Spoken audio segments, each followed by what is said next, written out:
Ne pas vivre notre vie et toujours faire attention à ce que les autres peuvent bien penser de nous et de ce que l'on fait.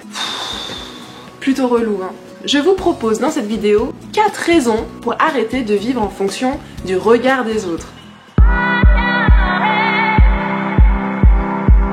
Hello, what's up? J'espère que vous allez super bien. Aujourd'hui, je vous propose une vidéo dans laquelle je vais vous donner 4 raisons pour arrêter de vivre en fonction du regard des autres. C'est quelque chose qui m'a touchée particulièrement et qui finalement, avec le temps, franchement, ça commence à vraiment me passer au-dessus. Je suis quelqu'un qui vivait énormément à travers ce que les autres pouvaient bien penser de moi. Mon frère, qui est d'ailleurs plus jeune que moi, m'a dit dans la vie il faut se dépasser parce que si on reste sur sa zone de confort, eh ben on ne peut pas évoluer, on stagne. Pour éviter de toujours faire attention au regard des autres, je me suis dit eh ben j'ai une solution, on va s'y confronter et on va créer cette chaîne YouTube. Alors je me suis dit qu'en créant une chaîne YouTube, c'est certain, on est confronté au regard des autres, on peut pas y échapper, on a mis notre vidéo sur la toile et donc il va y avoir du jugement. Il peut y avoir du jugement positif, mais il peut y avoir aussi pas forcément des plus agréables.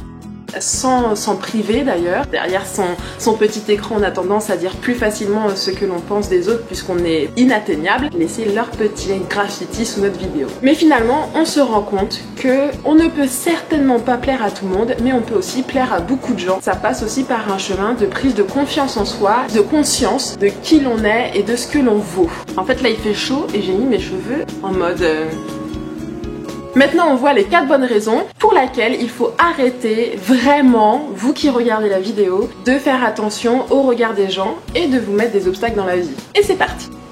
Déjà, le premier point. Aujourd'hui, que quelqu'un ait un regard négatif sur vous, qu'est-ce que ça va changer au cours de votre vie?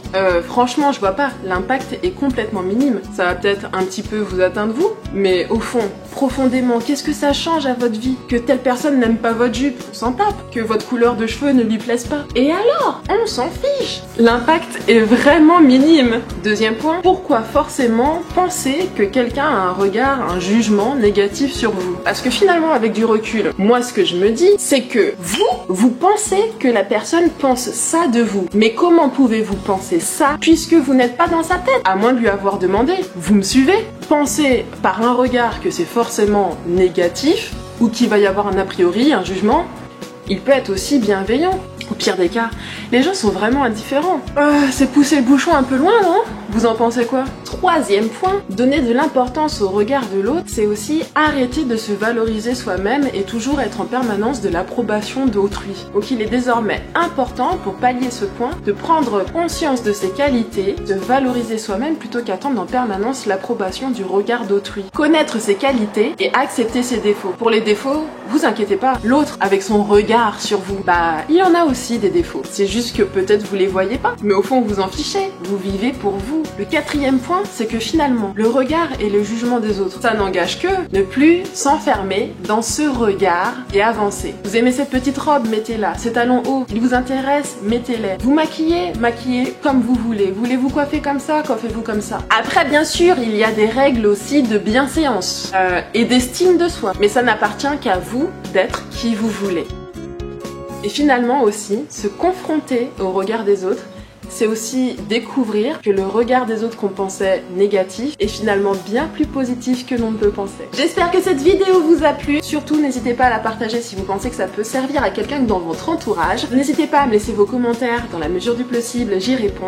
En attendant la prochaine vidéo, on se retrouve sur Twitter, Instagram, Snapchat. D'ailleurs, vous êtes de plus en plus nombreux sur Snapchat. En attendant la prochaine vidéo, je vous dis salut, prenez soin de vous, ciao!